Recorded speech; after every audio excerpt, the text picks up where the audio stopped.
தமிழ் உறவுகளுக்கு இனிய வணக்கம். இன்னைக்கு நம்ம பார்க்க போகும் ஆன்மீக பயணம் மிகவும் நெகிழ்ச்சியானது, ஆச்சரியமானது. திருவாரூர் மாவட்டத்தின் ஆன்மீக செழுமைக்கு சான்றா விளங்கக்கூடிய வலங்கைமான் சீதலாதேவி மகா காளியம்மன் ஆலயத்துக்கு தான் இன்னைக்கு நம்ம போக போறோம். மரணத்தை வெல்லும் பாடைக்கட்டி திருவிழாங்கிற புகழ்பெற்ற இந்த தலத்தின் மகிமைகளை இன்னைக்கு முழுமையா தெரிஞ்சுக்க போறோம். இந்த ஸ்தலம் உருவான கதை ரொம்ப சுவாரஸ்யமானது. சுமார் 200 ஆண்டுகளுக்கு முன்பு குடமுருட்டிங்கிற ஆற்றுல வெள்ளப்பெருக்கு வந்துதான். அப்போ ஒரு பெட்டி அந்த வெள்ளத்துல மிதந்து வந்து ஊர் பக்கத்துல தங்கி இருந்திருக்கு. அந்த பெட்டியை திறந்து பார்த்த மக்களுக்கு ஒரு மகா அதிசயம் காத்திருந்தது. உள்ள ஆதிசக்தியின் சொரூபமான மாரியம்மன் விக்கிரகம் இருந்துதான்.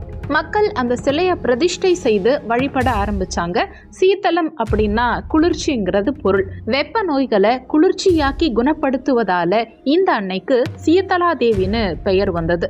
கோவில் வாசல்ல நீங்க கவனிச்சா மனித உடல் பாகங்களான கண், கை, கால், வயிறு இந்த மாதிரியான உருவங்கள் சுண்ணாம்புனால செய்யப்பட்டு விற்கப்படுறத பார்க்கலாம். உங்களுக்கு உடலில் எங்க பிரச்சனை இருக்கோ அந்த பகுதியை வாங்கி அம்மன் பாதத்துல வச்சா அந்த நோய் விரைவிலேயே குணமாகுங்கிறது பக்தர்களுடைய அசைக்க முடியாத நம்பிக்கை.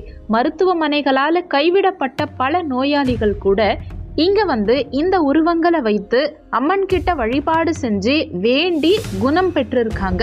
உதாரணத்துக்கு தலை சார்ந்த பிரச்சனை ஒருத்தருக்கு இருக்கு அப்படின்னா அவங்க இந்த பாடைக்கட்டி மகா மாரியம்மன் ஆலயத்துக்கு வந்து இந்த அம்மன் கிட்ட வேண்டிக்கிட்டா சீக்கிரமா அந்த பிரச்சனை சரியாகும். அதன் பிறகு இந்த கோவில் வாசல்ல விற்கக்கூடிய தலை சார்ந்த பொம்மைய அம்மன் பாதத்துல வச்சு நேர்த்தி கடனா வழிபாடு பண்ணுவாங்க. அடுத்து இங்க மாவிளக்கு போடும் நேர்த்தி கடனும் விசேஷமானதா கருதப்படுது.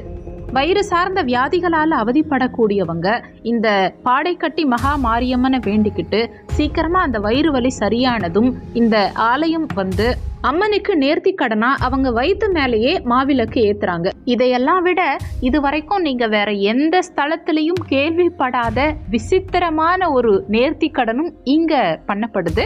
இந்த ஆலயத்தின் மிக முக்கியமான நேர்த்தி கடன் இதுதான். உலகத்திலேயே வேற எங்கேயும் காண முடியாத பாடை காவடி. மரணப்படுக்கையில் இருக்கும் ஒருவர் கூட தன் உயிர் பிழைக்க அம்மன் கிட்ட வேண்டிக்கிற நேர்த்தி கடன் இது. தீராத பிரச்சனையில இருக்கவங்க கூட இந்த அம்மனுக்கு வேண்டிக்கிட்டு அந்த நோய் சரியானதும் நோயாளி குணம் பெற்றதும் அவர் இறந்தது மாதிரி ஒரு பாடையில படுக்க வச்சிருவாங்க. நேர்த்தி கடன் செய்யும் அந்த நபர் உண்மையாவே பிணம் மாதிரியே பாடையில படுத்திருப்பாங்க. வாயில வாய்க்கரிசி போட்டு மூக்குல பஞ்சு வச்சு கால் கட்டை விரல்களும் கட்டப்பட்டிருக்கும். சுற்றத்தார் உறவினர்களும் வந்து ஒரு பிணத்துக்கு என்ன மாதிரியான ஈமச் சடங்குகளை எல்லாம் செய்வாங்களோ அத்தனை ஈமச் சடங்குகளையும் இந்த இடத்துல செய்வாங்க. பானைய தோல்ல வச்சு 3 சுற்று சுற்றி அந்த பானையை உடைக்கும் சம்பிரதாயம் வரைக்கும் எல்லாமே செய்வாங்க.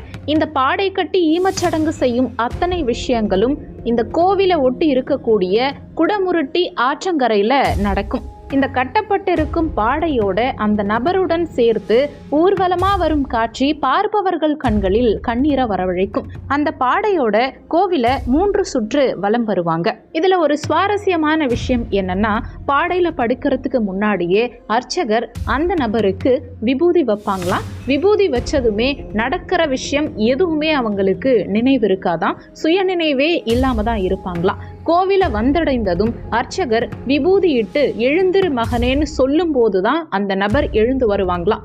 அது வரைக்கும் நடந்த எந்த விஷயமும் அவங்களுக்கு ஞாபகத்துல இருக்காதான். இந்த நேர்த்தி கடன் பண்றவங்களுக்கு இது அந்த அம்மன் கொடுத்த மறுபிறவியா கருதப்படுது. ஒவ்வொரு ஆண்டும் வரக்கூடிய பங்குனி மாதத்தின் 2வது ஞாயிற்றுக்கிழமை இந்த வலங்கைமான் பாடைக்கட்டி மகா மாரியம்மன் ஆலயத்துல இந்த பாடைக்கட்டு திருவிழா நடக்கும். நீங்க தமிழ்நாட்டின் எந்த மூலையில இருந்தாலும் சரி, அவசியம் இந்த திருவிழால வந்து கலந்துக்கங்க. ஏன்னா இந்த ஸ்தலத்தில் இருக்கும் அம்மனின் மகிமைய இங்கு வந்து நேர்த்தி கடன் செய்யும் பக்தர்களை பார்த்தாலே உங்களுக்கு புரியும். அவ்வளவு பவர்ஃபுல்லான அம்மன் இந்த அம்மன். உங்களுக்கு என்ன மாதிரியான உடல் உபாதை, என்ன பிரச்சனை இருந்தாலும் சரி, ஒரு முறை இந்த வருஷம் இந்த அம்மனை வந்து சந்திச்சு உங்க பிரச்சனைகளை சொல்லிட்டு போங்க. அடுத்த வருஷம் நீங்களும் இந்த பாடை கட்டி நேர்த்தி கடன் செய்வீங்க. ஏன்னா கண்டிப்பா உங்களுக்கு அந்த உடல் நல தொந்தரவு சரியாகி இருக்கும். இந்த ஆண்டு 2026ஆம் ஆண்டுக்கான திருவிழா தேதிகள் வரும் மார்ச் 22ஆம் தேதி அன்னைக்கு பாடைக்கட்டி திருவிழா நடக்குது. மார்ச் 29ஆம் தேதி அன்னைக்கு கண்கொள்ளா காட்சியான புஷ்ப பல்லாக்கு விழா நடக்கும். ஏப்ரல் 5ஆம் தேதி 4ஆம் ஞாயிற்றுக்கிழமை அன்னைக்கும் திருவிழா நடக்கும். கடை ஞாயிறு அதாவது ஏப்ரல் 12ஆம் தேதி ஞாயிறு விழாவுடன் இந்த ஆண்டு திருவிழா நிறைவடையுது. இந்த ஸ்தலத்துக்கு கும்பகோணத்திலிருந்து நீடாமங்கலம் அல்லது மன்னார்குடி செல்லும் பேருந்தில் ஏறி வலங்கைமானில் இறங்கலாம். ரயில் பயணம் மேற்கொள்பவர்கள் கும்பகோணம் ரயில் நிலையத்தில் இறங்கி அங்கிருந்து ஆட்டோ அல்லது டவுன் பஸ் மூலமா 20 நிமிஷத்துல வந்தடையலாம். விமானத்துல வரவங்க திருச்சி விமான நிலையம் வந்து அங்கிருந்து சாலை வழியாகவும் வரலாம். நம்பிக்கையே வாழ்க்கை. அந்த நம்பிக்கைக்கு ஒரு பெரும் சக்தியா இந்த வலங்கைமான் மாரியம்மன் கோவில் திகழுது.